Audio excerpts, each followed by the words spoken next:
那你现在这么远的客户，你这项目也接吗？接佛罗里达。对，因为他是什么？因为他是我们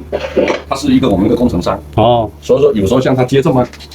他这么远的单，有时候纯属可能就是更大的意义在于是服务嘛。对，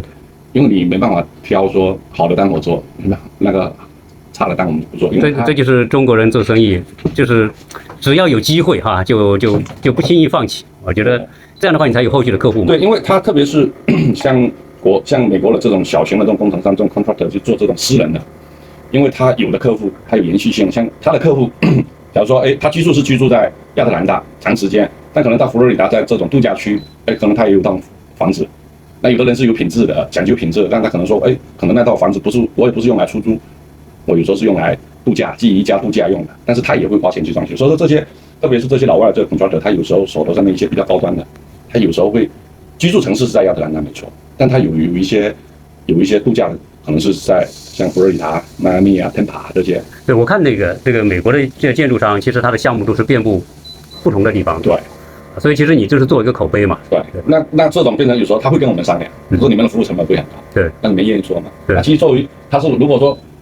是我们一个长期的客户，像这种订单，大家就坐下来衡量，基本上因为我的差旅费非常的那个，我2个人去来回，有时候还要住酒店，就我们的差旅费，美国的服务费用成本太高了，成本太高了。那所以说他有时候他会跟我们商量说，那这个东西是不是，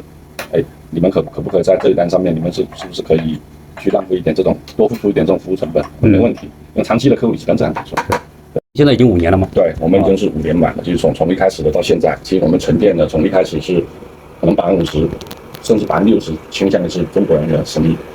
但是到了经历了这5年的沉淀下来，可能我们老美本地的生意可能变得更到7、8成啊。因为我们在这边如果服务于华人，它是有局限性的。对，毕竟人口的基数摆在这边，那你服务老美，那老美他对你这个公司他的一个考量的一个公司决定跟你合作，或是决定下单给你做的时候，其实有时候老美对这个价格他并不是说看得非常重。假如说你一尺可能差个3块钱5块钱，老美可能他的第一瞬间不是衡量你这个差价的问题，他可能会更多的去了解你这家公司的一些信息，像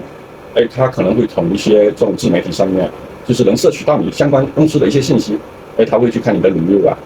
像我们的主要很多都是来自于那 Google 的上面，像他会去看你的 Google review 的一些其他客户对你的评价，那他觉得说其他客户像我们目前我们整个 Google review 上面来，我们总体是4.9分，满分是5分，所以我们一直在维护这一个，因为美国的这个 Google review 上面它是不能作假，客户他满意就满意，不满意他泼上去的信息你是撤不回来的，对，你是永远改不掉的，他就是觉得说我服务